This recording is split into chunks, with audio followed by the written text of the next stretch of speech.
What's going on? It's your man, Dr. Will, and you guys know the deal. Let me know what city, what state, what country you are chiming in from. Even if you're watching the replay, let me know what city, what state, what country you are chiming in from. I'm here in the beautiful city of Phoenix, Arizona on this early Friday morning. So wherever you are in the world, let me know what city, what state, what country you are chiming in from.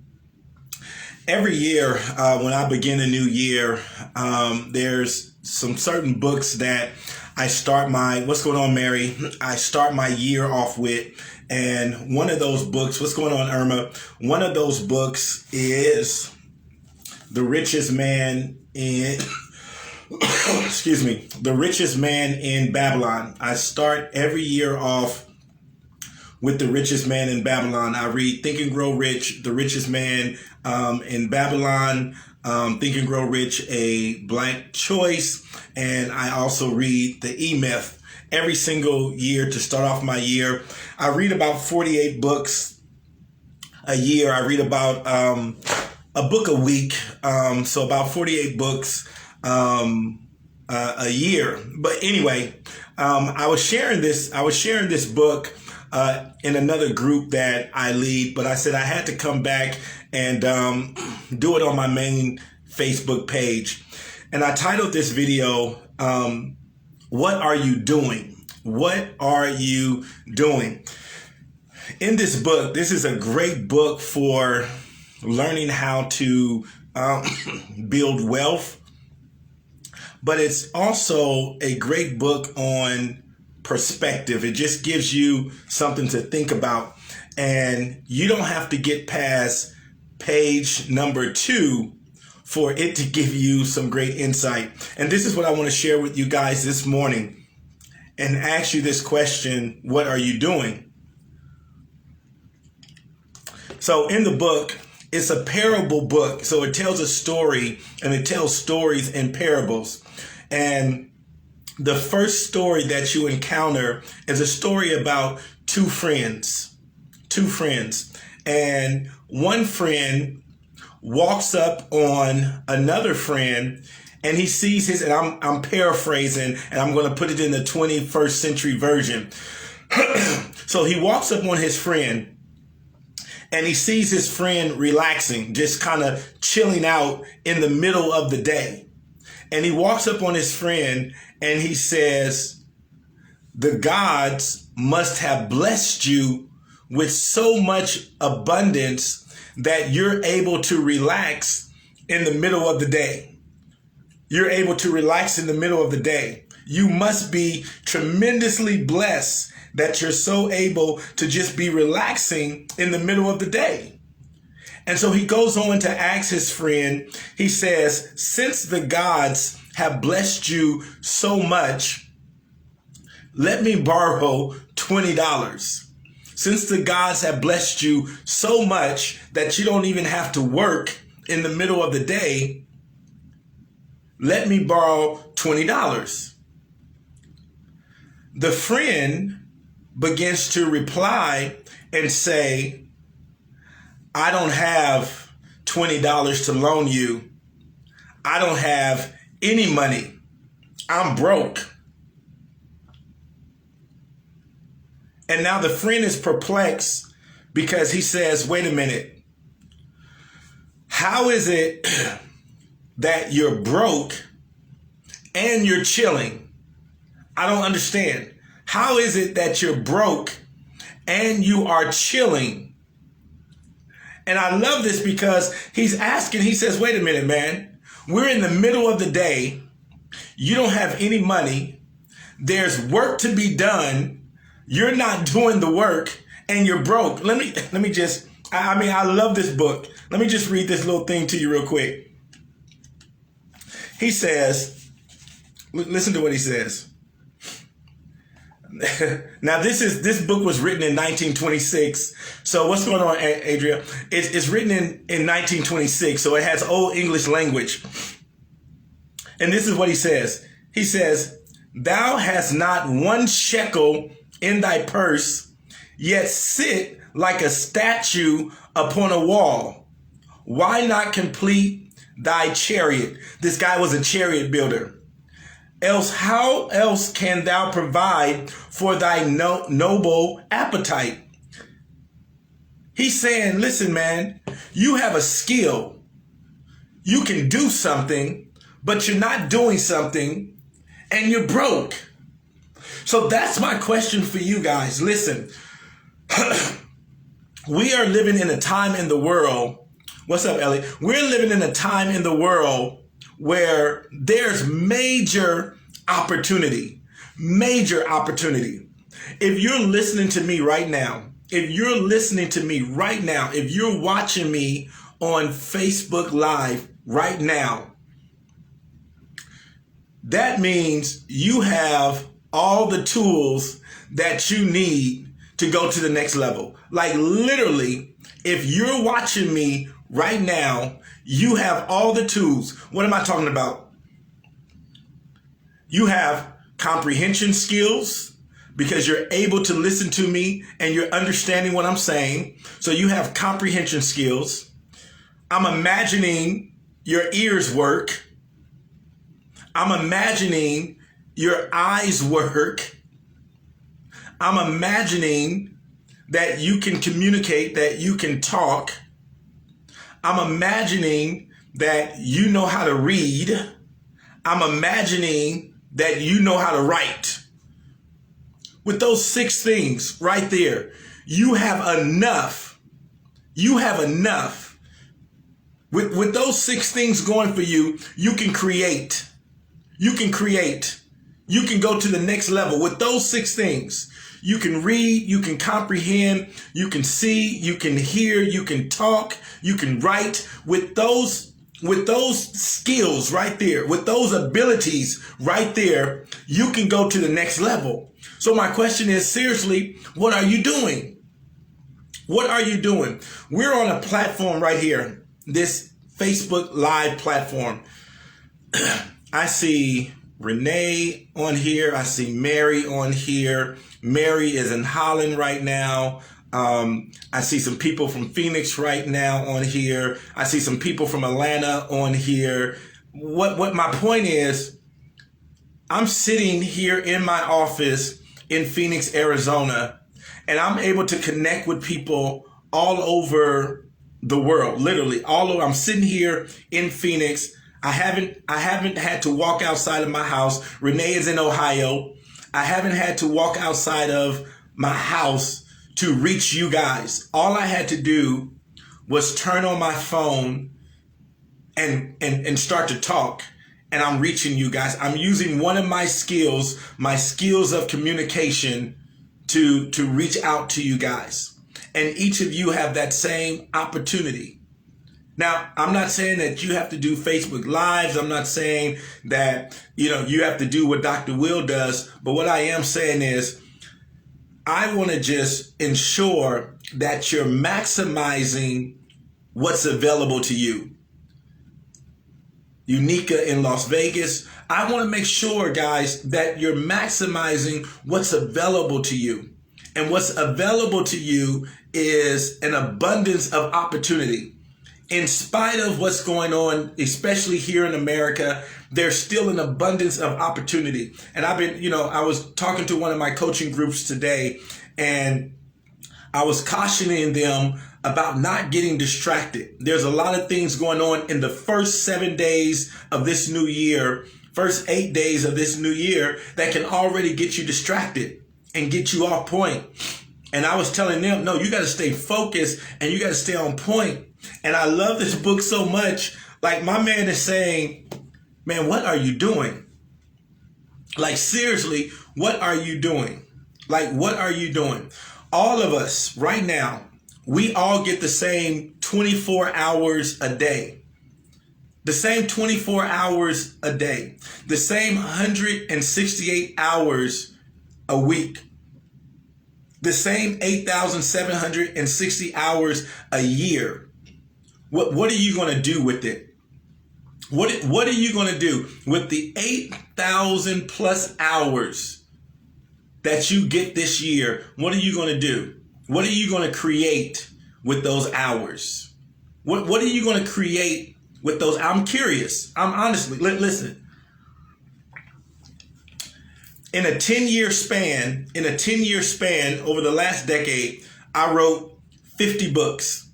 I wrote 50 books in a 10-year span. Why? Because I took my 24 hours, I took my 168 hours, I took my 8,760 hours, and I focused them. And so in a 10-year period, I wrote 50 books. In that same 10-year period, I helped 200 other authors write 200 plus books in that same time frame. Why? Because I took my same 24 hours, my same 168 hours a week, my same 8,760 hours, and I produced, I created. And so my question for what are you going to do? Honestly, what are you going to do? I talk about this all the time, that we're all equal in time. We're separated by what we do with it. We're separated by what we're doing with it, right? For the next 5 years, if you had to trade an hour of sleep, 2 hours of sleep to build your business, are you committed to doing that? Are you committed to doing that? Right? 10 years ago, I started at ground zero.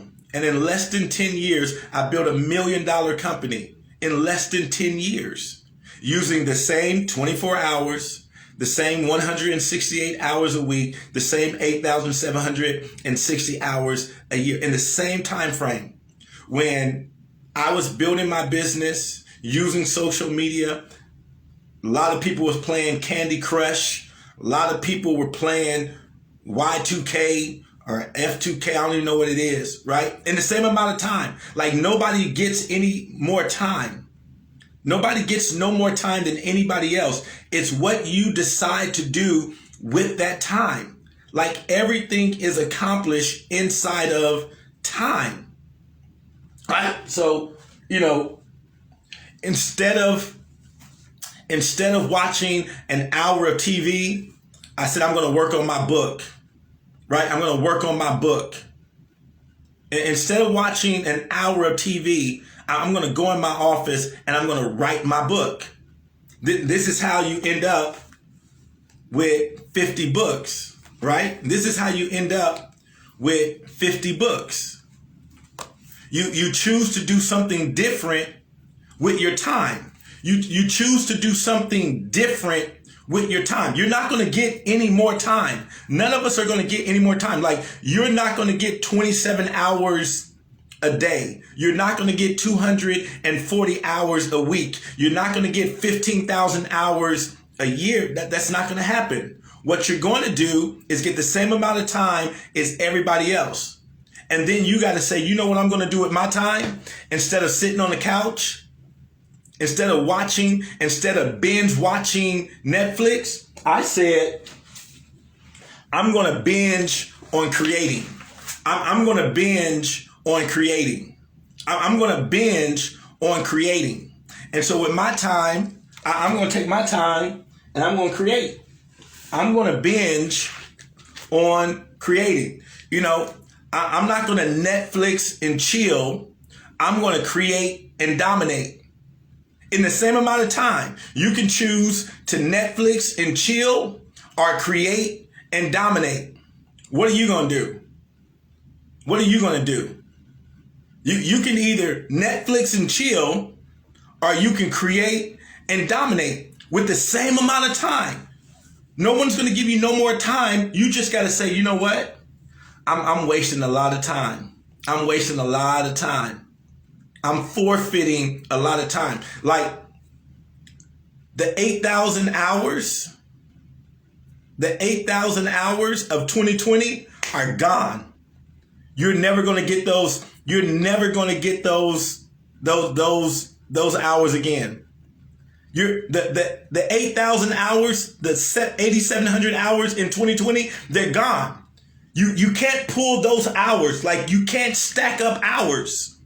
You can't stack up hours. This is not like stacking up vacation days. This is not like, oh, I'm building up my vacation days. You can't stack up time. Once time is gone, time is gone. 2019, you don't get those 8,000 hours. So 2019, 2020, those 16,000, 17,000 hours are gone. Never to return again.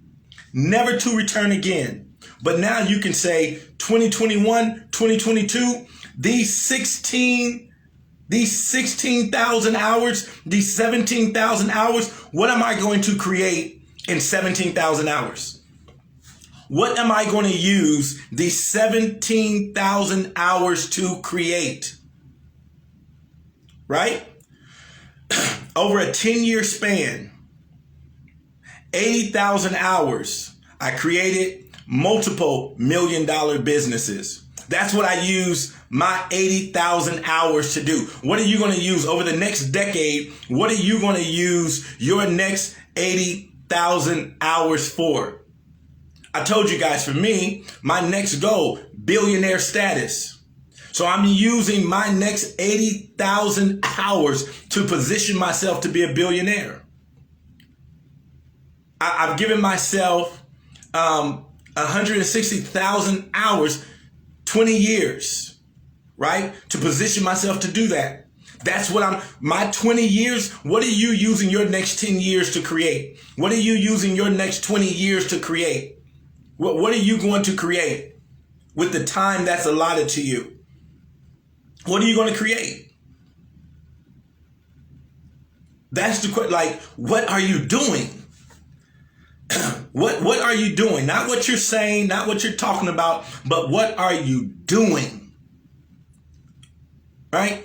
You've been on the planet 30 years. What are you doing with those 30 years? You've been on the planet 40 years, 50 years. What are you doing with those years? What have you produced in those years? If God grants you another 15 years, 20 years, 30 years, what are you going to do with it? That's why I love this book. He asks his friend, he says, man, what are you doing? And if you don't have people in your life like this to ask you, man, what are you doing? Like, I have a rule for those, my friends that are close to me, that I say I love. I challenge them with this all the time. Man, what are you doing? I don't let any of my friends be average. And when I say that, I'm not saying that they have to go out and change the world. But what I'm saying is, you got to be productive. You got to be productive. Like, what are you doing? Like, I can bring the group of friends that I've had for the last 20 years, the close-knit group of friends that I've had for the last 20 years, you can ask them, where were they when they first connected with me, and where are they now? And you'll see over a 10, 20-year period of time, their lives are drastically different. Drastically different. Because I don't let any of my friends stay average. I don't let them just exist. I don't let them just waste time. And so if you don't have a circle like that, they don't let me stay the same. Right? Like, all of that you see up there, that means nothing. That's what I've done. It's not all this represents what I've done. It means nothing now. It means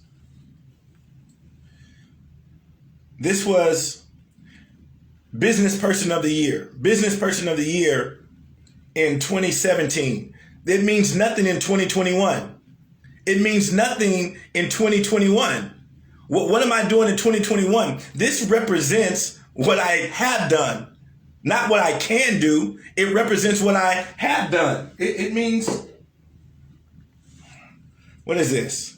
Diversity Company of the Year. This was in 2015. This is what our company has done. It's not what our company is doing or can do. This is all history. This is history. So I can't get stuck at what I've done. I got to be asking myself, man, what are you doing? What are you doing? right? What are you doing currently right now?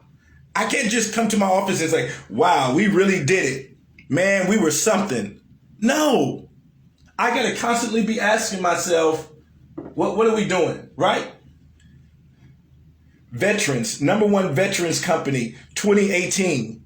I can't rest on this. This was in 2018. This was 3 years ago. Like, no, what are you doing now, Will?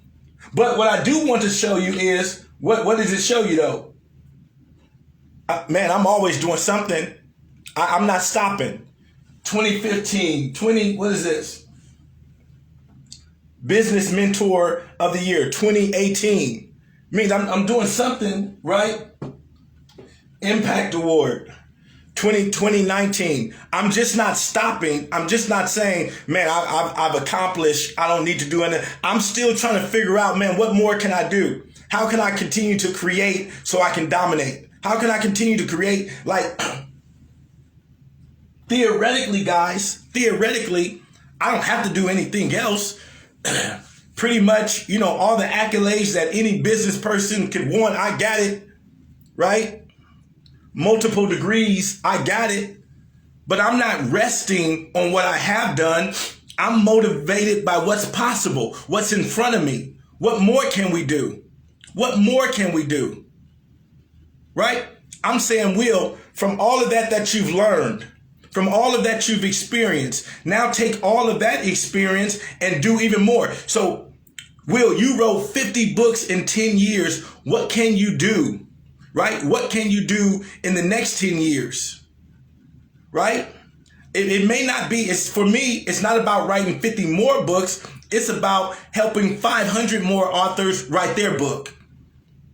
Right? I can go and write another 50, but what's motivating me is, no, I'm about to help 500 people write multiple books. So I can, watch this now, I can take my next 10 years and write another 50 books, but it will only be 50 books. Or I can take 500 people and teach them how to write books and teach them how to write multiple books. And if I teach them how to write books and they write multiple, if those 500 people write 3 books a piece, that's 1,500.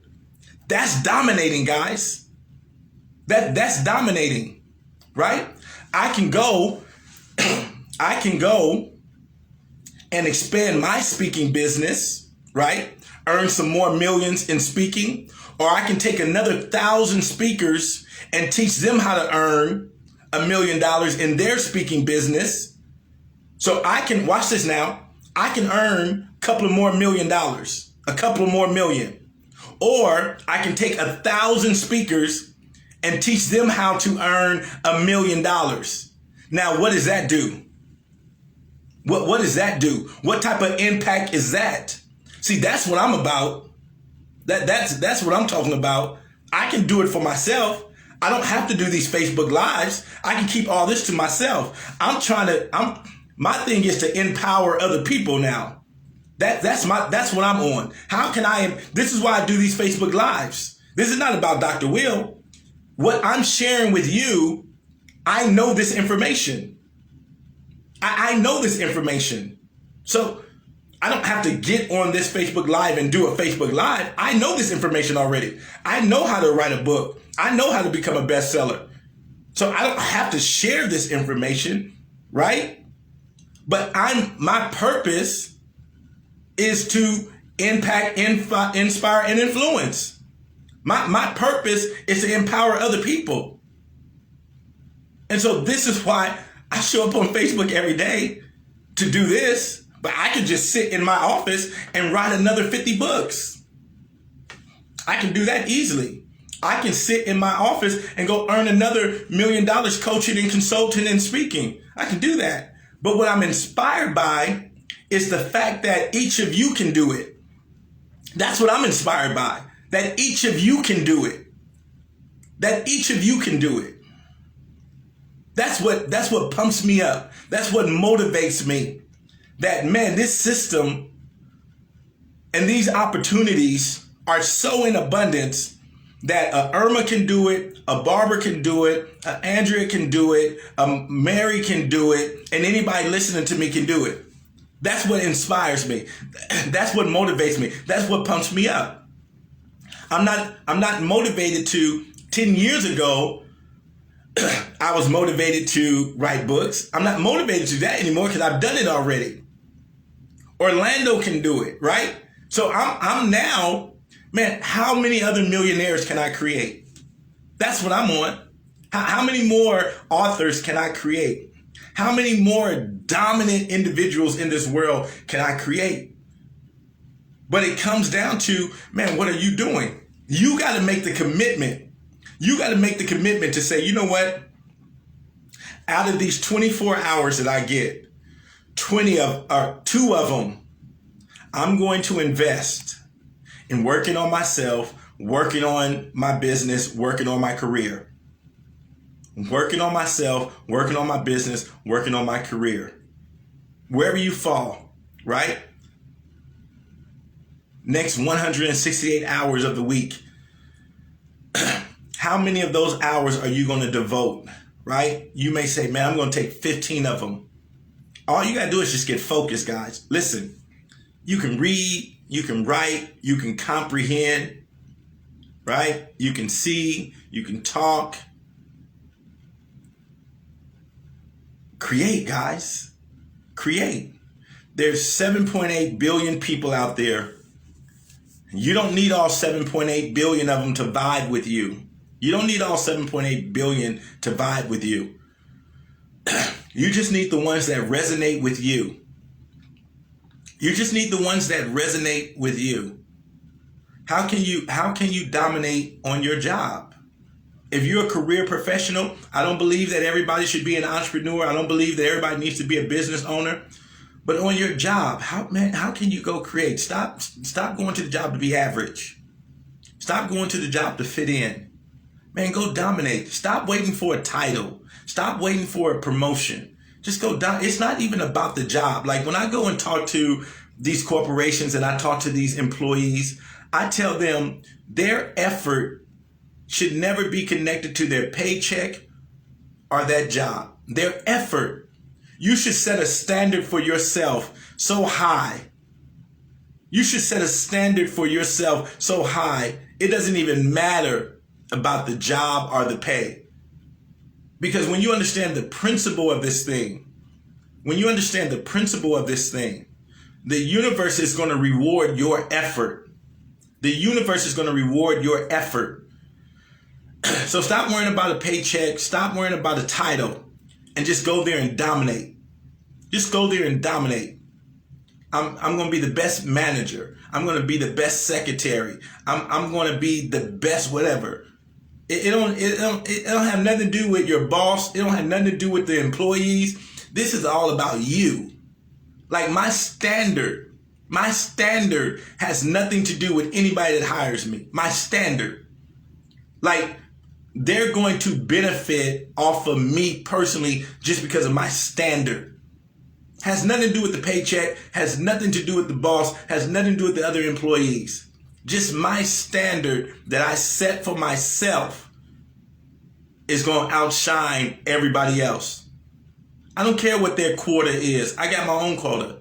My quota is to be the best version of myself.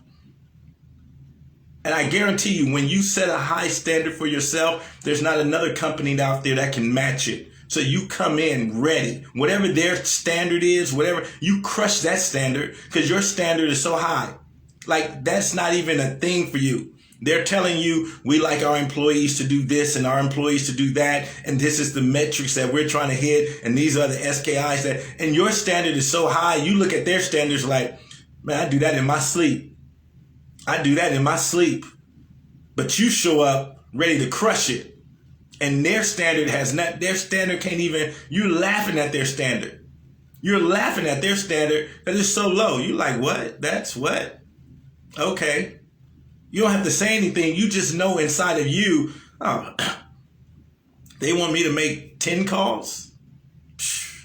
Man, I'm making 20 calls before lunch. Has nothing to do with what they pay you, has nothing to do with your boss, has nothing to do with your employee. It's about the standard you set for yourself. Yeah, I can make 10 calls like everybody else. I can dial it in. I can stretch it out. I know how to stretch it out. But that's not the mindset that you want to live by. That's not the mindset that you want to live by. You want to set a standard for yourself. Orlando, we all used to be like that. We all, man, I used to be like, man, you know what? I can dial it in. And I realized I wasn't hurting them. I wasn't hurting them. I was hurting me. The universe is looking at me, what effort I'm putting in. And I had to change my mindset, man. Like, bump what their standard is. I'm about to set a standard for, like, I remember, like, every job that I had, like, people would think I was the manager. People would think I was the boss because the way I showed up, the way I dressed, the way I communicated, the way I was learning about the business. They like, man, you doing that stuff that the manager's supposed to be doing. Man, you doing that stuff and you know what would happen? I remember one company I worked for, the leaders of the company came in and they thought I was one of the managers. They thought I was one. They were like, hey, it's time for our leadership meeting. Hey, Will, come on. And I walk in the meeting, they're like, the managers of the company, they're like, what are you doing here, Will? Oh, they told me to come. Oh, Will, you're not a manager? No. But the way I showed up, the way I dressed, right? Everybody else came in jeans and a polo. I'm slacks and a tie. They're like, wait, you're not one of the managers? I remember my colleagues, man, why are you dressing up? Man, my standard of dressing is not about this job. My standard of dressing is how I saw and envisioned myself dressing every single day. So I dress how I envision myself dressing every day. Bump what your standard of uniform was. I came in there, suit and tie, boom. And they like, man, what, man? That's not required. Man, this standard is not my standard. My standard says this is how I show up. This is my standard. This is how I show up. And guess what? Before long, I was a manager. I was a leader. Right? And so the question is, man, what are you doing, guys? We got this time. We got this wonderful opportunity. What are we doing with it? What are we doing? We're living. I'm telling you guys, we're like, who is that? Halana just popped up. She's in Rwanda. Halana just moved to Rwanda. Why? Because the world is open, guys. The world is open. The world is open. Here is a single black female, brilliant. And she says, you know what? I'm not going to let y'all put me in a box. I'm not going to let y'all talk about, oh my God, you traveling by yourself and all that kind of stuff. She says, I'm about to create my own best life. She just left Vietnam. Now she's living in Rwanda. Like crazy. Yep, Orlando, that's exactly it, man. You write it out and you live it out. Like you write, that's exactly what I did. If I had my notebook right here with me, I could show you guys that literally I wrote this thing out and I started living it out according to my standard. I wrote it out and I said, okay, this is what I need to become to achieve this. And I just started walking in it. When I started my first company, Will Moreland International, I saw us going all around the world. So I named my company International. I didn't have any invites to go international. I just saw it in my mind. So I started off Will Moreland International. I started it off Will Moreland International. Why? Because I saw myself going international. And here I am 60 countries later. I live in my 5th country, right? I live here in Phoenix and I live in St. Martin. So I'm living in my 5th country. Lived in Germany for 15 years. Why? Because Will Moreland International. I saw myself global. Yep, Irma, when you came to the mastermind, when I did it in North Carolina, you saw it. I showed you guys. I saw myself global. When I didn't have a pot to piss in, I still envisioned myself going global. So I named my company Will Moreland International because I knew I was going to be going international. So here I am, 60 countries later, living in my 5th country because I wrote it out, Orlando. I wrote it out and I started walking it out. So guys, get to work. Get to work, guys. We're living in a time of unprecedented opportunity. Don't get distracted. Like, especially for us in America, what you saw at the Capitol, man, that is a small representation. A small representation. If it was 1,000 people at the Capitol, there's 330 million people in America. It was 1,000 people, and we're getting distracted by 1,000 people. Let the police, let the authorities handle that. Let them get caught up in that. Don't you get caught up in that. Like, how getting caught up in that is going to help you?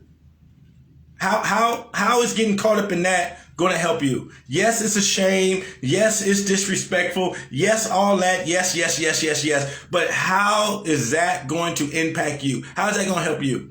If it's not at your front door, guys, if it's not at your front door, I'm not saying ignore what's going on in our world and things like that. But if it's not knocking on your front door, if it's not impacting you immediately, then you stay focused on creating. You stay focused on creating. I did a live earlier. What can you do? You pray about that situation and you get back to work. You get back to creating. You get back to creating. You get back to creating, because whatever they're going to do, they're going to do. And you don't want to waste your time. You don't want to look up 4 months from now and be like, man, this year is almost over. You don't want to wake up and it's October and you're like, man, we're 10 months in and I haven't created anything. I haven't done anything. I haven't moved the needle anywhere. You don't want to do that. Stay focused on what you said you were going to accomplish this year and beach this thing out. And then I want you to look at what you said you wanted to accomplish. And here's the last thing. Look at what you said you want to accomplish in 2021. And then I want you to seriously ask yourself, did I cheat myself? Did I cheat myself? Can I actually do more? If I added another hour or two of focus, could I 10 times this goal? If I said, you know what, 2021, I'm going to write 1 book. But what if I focused another 3 hours a week? Could I maybe write 3 books? Could maybe I write 3 books? If I focus another 3 hours, maybe I could write 3 books. Maybe your goal is, man, I want to do 100K this year. But if I really focus and got dialed in, maybe I could do 300K this year. If I just switched a little bit more of my time. If I said, you know what, I'm gonna stop playing around. I'm gonna cut out this year. Like, I'm gonna cut out TV this year. What could you do if you said, I'm gonna cut out TV this year? What could you do if you said, I'm going to cut out TV this year? What could you produce? If you said the 5 hours a day that I was using to watch TV, the 25 hours a week, the 100 hours a month, the 1,200 hours a year that I was using to watch TV, if I use that 1,200 hours, what could I produce? What could I produce? If I use those 1,200 hours, what could I produce in 1,200 hours? What could I produce in 1,200 hours? Listen, 60 hours gets you an associate's degree. 120 hours gets you a bachelor's degree. So if I formulated a system, a curriculum of success for me, and I use 1,200 hours, if 120 hours gets me a 4-year degree, what would 1,200 hours do for me? A focused 1,200 hours, what would it do for me? What would it do for me? Orlando, real quickly to answer your question, how important is writing books to one's success? And it just kind of depends on what you're doing. I don't know exactly what you do. I know as a speaker, as a consultant, it positions you quite well. It positions you quite well. So I don't know exactly what you're trying to accomplish, but if you're you want to reach out to people, you want to impact people's lives. The reason why I write books is because I can get this information that's in this book. I can reach more people through a book than I can reach doing one-on-one coaching or one-on-one consulting. And so I can take this information. People kept asking me, Dr. Will, how did you go from a gangbanger to a drug dealer to being in jail to being one of the top respected speakers in the world? How did you do that? Well, they kept asking me this question, so I just put it in the book. People kept asking me, Dr. Will, how did you become a millionaire? So I put it in the book, Copycat Millionaire, the 21 Laws of Building Wealth. So people kept asking me the question. So I said, if people keep asking me the question, that means they want the information. So then I just put it in a book. People kept asking me, Dr. Will, how do you build a speaking business? So I wrote the book, How to Build a Thriving Speaking Business, right? I wrote the book, How to Build a Thriving Speaking Business. Dr. Will, man, I'm struggling with my manhood. How do you become the man that you want to be? So I wrote the book, The Manuscript, right? Guidelines and ideas for manhood. People said, Dr. Will, how do you get paid to speak? So I wrote the book, Paid to Speak. And I wrote 40 other books on different subjects that people kept asking me about. And I said, okay, this is information that people want, right? Dr. Will, how do you create $1 million brand? So I created the manual, right? $1 million brand. Dr. Will, how do you create a speaking business, right? So give me the mic, everything, 200 pages worth of all the information you would need to build a dominant speaking business. Dr. Will, how do you manage several companies? How do you build several multi-million-dollar companies? I have a planning guide. So I put it, Genius Planner, the Genius Action Planner. So I created it because people kept asking about it. So that's what writing does for me. Another thing that it does for me is two things. For me, writing is therapeutic. It's therapeutic, number one. But the second thing is it disciplines me to now say, okay, what is your formula for success? What is your formula of success? So it makes me stop and say, okay, when I look at my year, how do I plan out my year? How do I plan out my year? So now when I write the success planner, I have to now stop and say, okay, this is what I did. Step by step, blueprint by blueprint, this is what I did. This is how I organized my life. And so when I was building my brand, I had to stop and think, okay, what did you actually do to build your brand? What did you actually do to build your brand? So it makes me stop and think and put it in a way, right?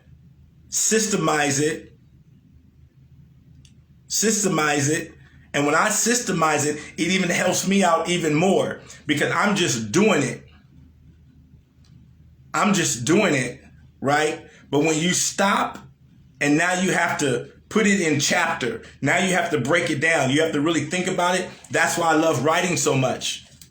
Because even for me, it becomes my reference books. And so now I just go back and I live off of this stuff. I get high off my own supply. Like I live, like running my speaker business. I use this exact manual to run my own speaker business. Like everything in here, I know it absolutely works because this is what I use to build my business. And so I'm fully confident in taking action on everything in this guide because I know it absolutely works. I only put the stuff in here that worked. I didn't put anything that didn't work. I know for sure the 10M system that I put in this book, how to market, my mindset, my mission, managing my money, like I put it in here. What model to follow? Like when I put it in here, 10 questions to define your perfect client. Like I just referenced this. Okay, who's my perfect client? Okay, I go over this and I'm like, okay, am I in line with who my perfect client is? And so I use all of my material for my own benefit. Like I get high on my own supply because I know it works. So I hope that kind of answered you and gave you some clarity. Irma, yeah, you could have written over 100 books. Listen, guys, let me just tell you personally, I wrote 50 books I wrote 50 books personally, not a ghostwriter or anything like that. Me personally, I wrote 50 books. And let me tell you about my deficiencies in writing these books. Number one, I don't have a great command of the English language. Number two, I'm not well versed in sentence structure and all of that. Number three, I have dyslexia. And so when I write and when I see things and when I see words and things like that in my brain, for a lot of the times they're mixed up, right? And so not only do I have to struggle with the English language, not only do I have dyslexia, but I'm not I'm not the greatest typer. Like literally how you guys traditionally type, I can't type like that, right? So I have my own way because of my dyslexia. I have my own way of typing. So like when you guys put your fingers, like however you put your fingers on it, I can't type like I don't see the type. I don't see my keypad like that. So I have a way. So I don't type very fast because of my dyslexia and some of my learning disabilities. Like some people can speak it and they can get it translated or, I can't do that. Like I can't have somebody else write for me because mainly all of my thoughts are in my head. Right. And even when I write down notes and things like that, nobody else is going to be really able to understand it. So I literally have to write my books. That's all I'm trying to make a point. If I could type faster, if I didn't have dyslexia, I probably could have wrote 300 books by now. But I still have to get over the hump of battling through dyslexia, battling through my English challenge, right? I have a speech impediment, right? Battling through all of that to write these books. And I still did 50. And that's at the low end, guys. That's because I wrote 50 in spite of all these challenges. In spite of all these challenges, I wrote 50. If I could type, man, there's no telling where I would be right now if I could type. But I'm telling you, like I type unorthodox, and I'm sharing all of this with you because I want you to know that you can do it. Whatever your limitations are, whatever your ailments are, you can do it. Like literally, you can do it. I'm doing all of this, everything that you see me doing, I'm doing it in spite of. In spite of. Right? It's not that like Dr. Will has this clear path to success. It's not like I don't have family challenges, right? It's not like there's not people in my life that are dying. It's not like there are people in my life that don't have challenges, right? I have a sister who is serving a lifetime prison sentence. So it's not like my life is problem free, guys. I don't ever want you guys to think that. I know as inspirators and motivators, we make it seem like that, like, well, they just don't have life going on. No, guys, life is still, even in some respects, coming at me even faster. Right? And so if I sat down and told you everything that I experienced over the last 10 years, right? Over the last 10 years, if I sat down and talked to you really about some of the devastation, but what happened was I just don't focus on it. Like I deal with it, I pray about it, and I keep it moving. But all of that was accomplished in spite of. We built the number one, training company here in in Arizona in spite of. I was named the business person of the year here in Arizona in spite of. I was named the number one speaker in Arizona in spite of. I was named one of the top 30 influencers in America in spite of all the other stuff so I don't want anybody to ever think that, I just had a clear path to success. No, not at all. I've had health challenges. Like last year, I got hit by a car. Last year. Last year, January, I ripped my pectoral muscle. Like, I just don't get on Facebook and talk about, and focus on a lot of this. But literally, I was out. Like, your boy was out. Like, I get hit by a car. Like, but I just don't focus on it. I slow down, but I just don't focus on it. I don't, have the old woe is me attitude. I just say, man, I deal with it. I learned from it and I moved on. But man, I got hit by a car. I tore my pectoral muscle. My nephew died. Last year. Very young, at 18 years old. I mean, I was on the island, so I couldn't get to the funeral. I couldn't be with my family. I mean, there was a lot of things that I was on the island. I got stuck on the island for 4 months because the airports were closed down. I just don't get on here and complain about all that stuff because none of that stuff is going to make a difference at the end of the day. None of that's going to make a difference at the end of the day. You still got to produce. Janet Jackson said, man, what have you done for me lately? I couldn't go to the bank and say, hey, I'm not going to pay these mortgages because, I'm kind of out of it right now. They don't care about that. They don't care that I got hit by a car. They don't care that I ripped my pectoral muscle. They don't care that my nephew died. They don't care that I was stuck on the island. All they care about, hey, we need this money for this mortgage. We need this money for this mortgage. That's all they care about. And so you got to stay, let me say it like this, man, I can't afford not to produce. Do you guys understand that? I can't afford not to produce. Why? Because the rest of life is not stopping because I'm sad. The rest of life is not stopping because I'm depressed. The rest of life is not stopping because I don't feel like it. The rest of life is not stopping because I'm not motivated. It's not stopping. It's still going. It's still moving. Right? And so you got to stay with it. You got to stay on it. Get your little circle of strength when you're going through your little moments. Y'all pray. Y'all do whatever y'all need to do. But you got to get back in the game. Like, I literally give myself at the most, maybe 2 to 3 hours to feel bad about something, to be depressed. Like, I go through all of those emotions. I just don't allow myself to stay in the emotion. I go through all the emotions. I get depressed. I get sad. I get disappointed, right? I just don't allow myself. The Bible says there's a time for everything. There's a time to be sad. There's a time to mourn. There's a time to cry. There's a time to weep. There's a time to rejoice. So I give myself time to do all of that. I just don't give myself all day. I just don't give myself 2 weeks. I just don't give myself a month.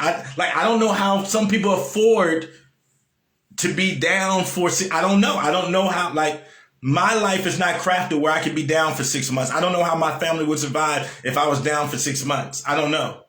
If you guys figure that out and you can, and put it in a bottle and sell it, okay, maybe, but I just don't know. I haven't figured that out. I've been trying to figure out how I can just lay on my couch and just get checks to show up at my house. I haven't figured it out. Right? The only way you can, if you're on government assistance, but those checks don't pay enough for me to maintain my quality of life. So I haven't figured out, without producing and creating, how can I get people to, invest in what I'm doing? I got to create. So guys, I didn't mean to go this long. I mean, it's early in the morning, right? But honestly, what are you doing? What are you doing with your life and with your time? Seriously, what are you doing? What are you doing with your life, your time, and your gifts and your talents? What are you doing? What are you doing? And my man, I'll tell you, I love where I put my book. I love it because my man asked a question. He man, what are you doing? You sitting down, and he's like, where did I put that book? He's like, man, what are you doing? He asks, man, what are you doing? You don't have $20 in your pocket and you chilling. What are you doing? What are you doing? So that's my question for you guys. What are you doing, guys? All right, guys, go get some sleep. Go do something, right? It's early in the morning, wherever you are. All right, guys, have a fantastic Friday, and I'll talk to you later.